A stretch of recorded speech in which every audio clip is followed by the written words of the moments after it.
much, Andrew. Yeah, look, I think an open conversation is okay with the size of the group.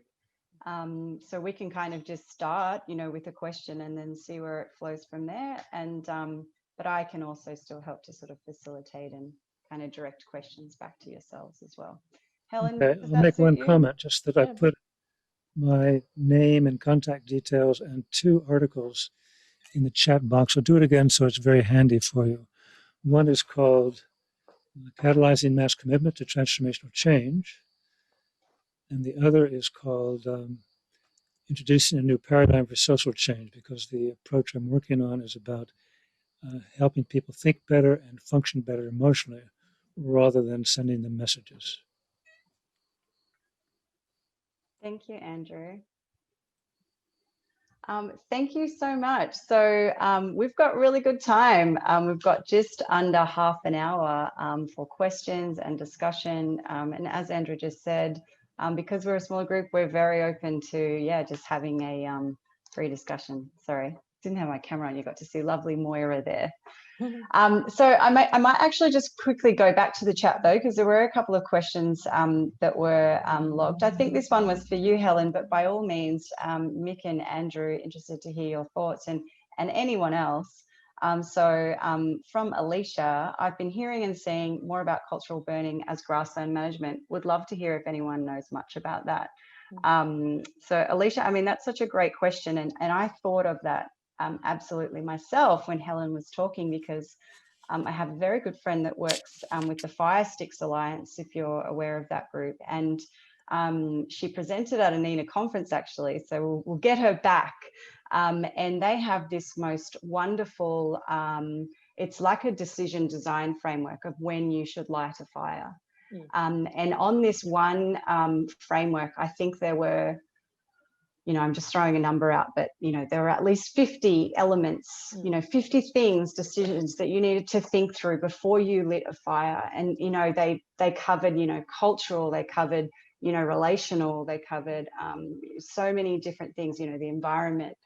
And so I just saw this great connection between what Helen was talking about and cultural burning. So, but Helen, would you like to build on that? Yeah, sure. No, I understand. And yes, I acknowledge that cultural burning has a place. And that's why I say when we're doing fire, we need to be mindful. And, if there's all these checkpoints, provided by Indigenous fire services, then, they're being mindful. And I think that's fair enough. And I also think, their mosaic burning is somewhat different than a broad brush, light a match, let it go, and so it is a thought out process. It is different, and it's usually a cool burn. So they're very key to actually make. They're very, very specific about when they light the fire and for what purpose and all those things. So it's a very different one than just lighting a match and dropping it in the bush and seeing what happens. So fires, it's still sending carbon into the atmosphere. It's still sending carbon dioxide up. And actually, when we do have wildfires, the very best result we can actually get is, because it will potentially, I think monitoring the result of fire is absolutely paramount, because depending on if it's a cool burn, there is a risk that it will return to woody vegetation, which for some instances is what we want, and sometimes we don't. A hot fire will tend to turn to grasslands, but only if it's followed up with grazing. So grazing animals actually then come in, and that's exactly what happened.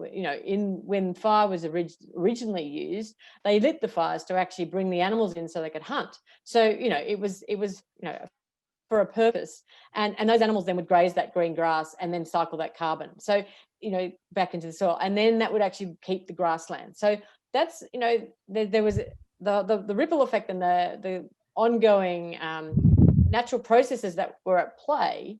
I think is something that we just can't say it was just about cool burning. There was other things that happened which actually really helped to restore it. Nick and Andrew, did you want to add anything on to that question? No, it's an authoritative answer. Mick, you did? Not to add, actually, because I think maybe we are in 2 different rooms. Helen is in the very practical, physical room in a way, and I tend to be, as you could also hear in my talk, a little bit more in the mental room of ideas and how we use our language, basically. That's where my passion is. I would like to ask everyone here, in a way, if you agree with that you are also on that staircase somewhere, on one of these steps towards downsizing, towards having a lesser impact on the planet, buying less, sharing more, all these different things that we tend to do, which to me means that you're on the way there to the hiatus, in some way or another. Are there any questions that you would like to discuss with the rest of us? Maybe with that, Mick, I'll help facilitate that a bit. So it's a great question. Are you on this stairway? And maybe if you are, just use your reaction to maybe put a thumbs up, and we'll kind of see, how many of us in this room feel like they are on that stairway in some way. Or you could just raise your hand, whatever you like to do. Yeah. Yeah, awesome. And so, yeah, maybe, it's a great question, Mick, to the group, or of course to Helen or Andrew, if you'd like to respond to Mick's question about, are you on this stairway and kind of where are you at, if I got that right. Well, speaking for myself, I have a small independent income. I have chosen that lifestyle, so I live a materially modest lifestyle. But our challenge is to bring many other people recognition of the importance of this.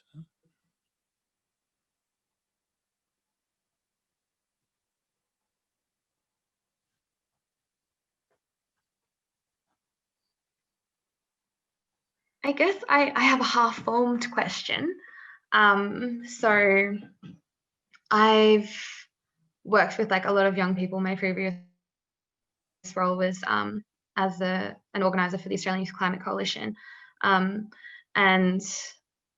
there's a big focus on climate justice. And so I guess my question is, the stairway to hiatus, it starts with personal change. And my question is, what if that personal change isn't available for a lot of people? People who don't have a choice but to be able to support themselves and work in whatever industry they can, or, don't have access to a garden or those kinds of things. So my half-formed question is, how is that possible when this is inaccessible to some people? It's a beautiful question, Alicia. Yeah, who'd like to respond to that one? Yeah, go for it, Mick. Well, there's some things that we tend to think of as survival, which I would question, are they really? Here in Australia, it seems like it's a survival thing to have a car. I have lived the last 1.5 years without a car. So, that sometimes that's what I talk about with radical ideas. Sometimes, do we have to discuss whether or not to change over to electric vehicles? Yeah, maybe, but maybe we could also discuss whether or not to have a car. Right. Yeah, I think there's a transition. There's the group gathering here and at the conference is well down the journey, in regards to their headspace and their thinking and thought processes. There's a whole heap of people outside that they're not going to give up their car tomorrow if you give them $1 million. This is where this spectrum, and we're all on the journey at a different stage. And I think there's, we need to find our own solutions in our own place. Going back to Alicia's thing of not everyone having direct access. I think, there might be a community garden down the road. There might be, it's about hunting and gathering and finding information and seeing what you can do locally, seeing what you can do in your own garden. Can you grow, mushrooms in your own kitchen, or what can you do? Rather than thinking I can't, think about what I can do. And that in itself starts to then get us to explore rather than to lament. And I think that headspace in itself helps enormously, because it's amazing when we say what we can do, and then all of a sudden we get to see all the stuff we can do. And it's if we say we can't, we block all that vision. So I think firstly a can do, what can I do? And also there's this real need to generate a pathway. I mean, even now, I mean, our recycling's a joke. I mean, we can't recycle. Only 9% of all plastic in Australia is recycled. So let's use some technology. Yet let's bring some stuff together, which is obviously happening internationally, and actually, start using all those containers of plastic that we've got, shipping containers of plastic. We've got them in Brisbane, to actually then let's get the technology, let's invest in that and actually get that. So we're actually producing something from that waste, and that all that locked up resource that's in those, in that stockpile, we could be making something into something. But there's a pathway. There's this journey. We've got to map out the transition to that. There's a big chasm right now. We're here. Some of us want to be over here, but there's a big valley. And so we now need to build a bridge, and that creates a path. We need to have a roadmap or a pathway. What's next? What's next? What's next? What next? And so that then we actually have something to encourage everyone else who is not even halfway there. They can join the pathway. There's no point in actually drumming up excitement when there's nothing to offer people. So that's where I feel that we need to be focusing, is actually building that logical, practical pathway to actually get people moving, have something to buy into, having something bigger than themselves to believe in and be part of. That to me will actually trigger and give people the okay. There's people on the fringe going, well, why bother? Because it's not really working. I mean, why put my recycling bin out? Because it's really not going to recycling anyway. People aren't trusting what those mechanisms that we would like to trust. So until we get that sort of stuff, household, and I mean, as Kate Raworth says, the household was the core of the economy. It is, the household is the key of the economy. So let's actually, make this easy for households to get involved in. And then we'll see some change. Go for it, Kit. You just have to unmute. Yeah, I want to just add to that. I'm part of the Transition Town movement. We have a transition group in Bondi, not a town, but a suburb. And yeah, it seems like the smallest step is a very important thing. And I'm really going for small at the moment in terms of fostering laneways rather than huge community gardens. But yeah, the smallest step is a program that Transition Movement's got called Transition Streets, that helps people to look at their household use of energy, food, transport, and so on. And then through the process of doing that together with your friends and neighbours and colleagues, I think the element that we're not really focusing on much is the sense that if we have colleagues and buddies, and if we've got connection to people, that gives us a great impetus, regardless really of the content. So it's really important, I think, in the transition movement and in my experience, that people actually get to like each other, but certainly collaborate, but to feel the sense of others being there with you, and not just striving for ideas which are, aplenty among us. And it's a sense of community, isn't it? I mean, ultimately, we're social beings. We want to be with people and be part of our own tribe. So. Yeah. And if we can create those opportunities like you are to actually get a group of people to be part of a tribe that they'll keep on showing up for, that's excellent. And then, it can grow from there. Absolutely. But, just understanding, though, that the actions we're taking are actually improving the environment. That I think is where the policy side comes in, is actually, moving on from the community thing, but that really understanding what actually does impact those 4 functions of life is paramount to have that as an agreement, because we'll continue to debate how-tos. We'll continue to debate until we actually have an agreed platform or an agreed understanding of how we actually enable those 4 functions of life to thrive. Yeah, that's such a great point. I mean, I was also thinking about that, so people that are in that survival mode, what can we learn from them? And, how can we acknowledge their deep knowledges, their knowledges about, what their life looks like, and that notion of community, because often if you are in survival mode, community is so much more important, and you use your community differently to survive. And so I wonder if there's something there. It's not a fully fledged idea, but something there in terms of, how do we really enable learning from that group of society? But I really feel that the people in survival mode, they really will value, they would benefit enormously from actually understanding their values and their core values, because they feel like they have a whole heap of concerns, but they have very limited influence. When we actually get clear on our values and have that clarity and how we want to live our life, we can then start taking actions every day towards that. And we can start evaluating our choices and improving oneself and our predicament or our situation.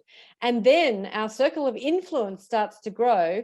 And then guess what? It moves into our circle of concern. So our concerns are reduced, or we can now influence those areas of concern. And so, I mean, over time, but initially, just to actually get your core values and be aware of your core values, that really gives you a focus and a due north to head towards, and ultimately gives you that opportunity to make some decisions towards something, that's dear to you and most important to you, and starts to move beyond that surviving to that next step. Not necessarily a little bit of a journey to thrive, but you're then progressing. There's progress in there. And I think that's really key. Anyone who is, feeling like they are, I guess out of the zone, or not included, there's a point where they've got to take some personal introspection and actually work out what they want. And then once they've worked that out, they can start progressing. It has to come from within, because you can't blame everyone for everything. There's no point in blaming everyone else when one hasn't actually sorted oneself out. Ellen, I totally agree with you, but I think we also need mechanisms to get to those people, because it's really hard, and that's what I've seen. When you see a person in the community that is struggling with something, they have difficulties just open up and getting out there and communicating and saying what they need. So people that really need that help usually don't expose themselves and they don't come out. Yeah. So the thing is, and they're not going to, sorry, Paula, they're not going to until they realize it's a need. Okay, yes. It really does come down to us as individuals to say, I now need this. And then we will be open to doing it. I totally agree again. The thing is, the chasm between where we are and where we want to be, in some cases, I think it really depends of the number of people that are struggling, for instance. We can't be happy in a world where a lot of people are sad, a lot of people are struggling, a lot of people have difficulties. So we have to go there together. And just from thinking, I think probably what we need is more programs that can reach people that have needs. And in very simple ways, just by saying, okay, what is actually your need? Because when you say to someone, what is your need? And he starts opening up, that's where you can actually facilitate some kind of process for them to get in touch with their values. Yeah. And do their work by themselves. Yeah. I think that's a very compassionate thing to do, but I always ask this question in addition: will that kind of friendly local behavior actually change the system? Yeah, well, I think it also has to go deeper. We have to start preventing those. We've got this body of people now in that circumstance, Paulo. We really need to say, well, what's the root cause of that? Why are they in that situation? So is it the education? Is it resilience? Is it other things that we should be running through schools to prevent that from happening in the future? And so that we can... Power structure economic system that screws people over. Sorry? You know that? Sorry? It's a power structure economic system Oh, with yeah, well, economic that's right. rations, We I'm gonna could screw people rework out. the schooling system. We can rework it all, and we've actually got to bring people with the journey. So you know, it's a very much about, okay, well, the policy is failing in regards to what is actually, you know, something's gone amiss in regards to how, you know, life has transpired for people. So let's work out what that might have been, and let's actually, we have to get to the root cause, and where can we actually help, you know, the younger generation to actually, you know, mitigate some of that for the, you know, they can mitigate that for themselves by what they're being exposed to at their points of entry, which is school, actually, you know, or throughout their life. It's just, to me, we've got to start looking at root causes as well. I mean, we obviously need to address what you're saying, absolutely. But I think we do need to actually look then back down the line and say, well, where's it coming from? Why do we have this situation? I want to respond also to what Paolo was saying. It's bringing it back to the interpersonal, I guess. You know, when people are struggling, what do? They get judged. People try and hide it. They then, you know, get submerged in all sorts of distorted ways of responding to life. And we don't get a chance to actually be listened to.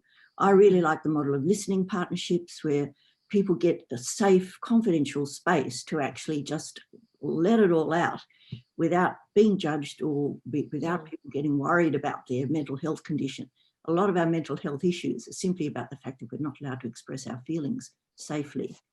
And, you know, I think that process is on a spectrum that's part of what we are all discussing here.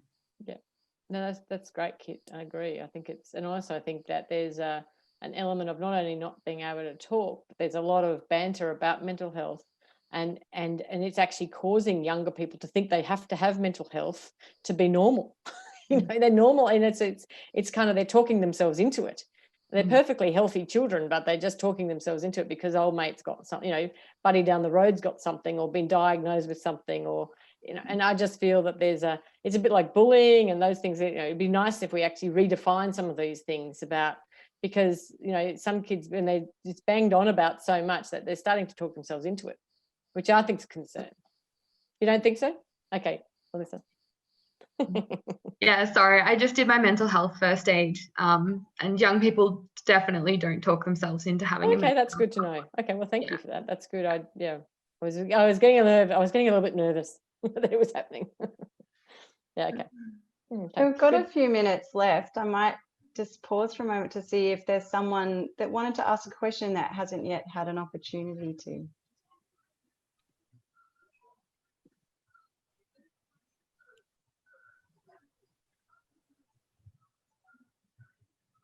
There being a silence, I want to make one more comment about inspiring transition. We have an international network. Our most prominent colleague is climate scientist Michael Mann. I met him in Sydney when he was on sabbatical. And I'd be curious if anybody would be interested to work with me to, at this level, of expanding the conversation so that we shift public consciousness. And rather than raise hands, let's unmic and have a couple of moments of that conversation if it exists. Having trouble. Michelle actually had a question about should we be using human Well, manure? how about giving me a pause before we go to that? Sorry. I actually had trouble hearing what you were saying, Andrew. I was curious if anybody wanted to work with our group on this communication initiative to inspire public commitment to turning things around. I'm going to have a look at your website, so I need to hear a little bit more. That's a good first step. I'd love to hear any discussion on the human manure idea. Thank you, Michelle. Yeah, so I think just to round that out, Andrew, you've posted your website, which is fabulous. So I invite everyone to have a look. And thank you, Michelle. So yeah, we can explore the question. Would you like to ask it again, Michelle? It's back there in the chat, but you go ahead and ask it.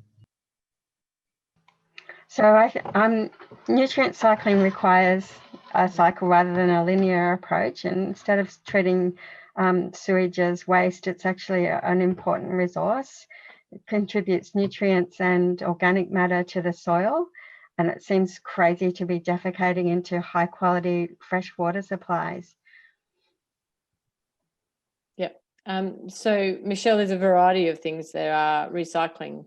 There are some places that are looking at or have been doing using black water, but the ones that come to mind are they do use them and clean them out, like purify them and put them onto sports fields. So they use that water onto sports fields. The other area is biogas. So the wastes and solids can be used for biogas. So there's a few places that are looking at that and doing something about that.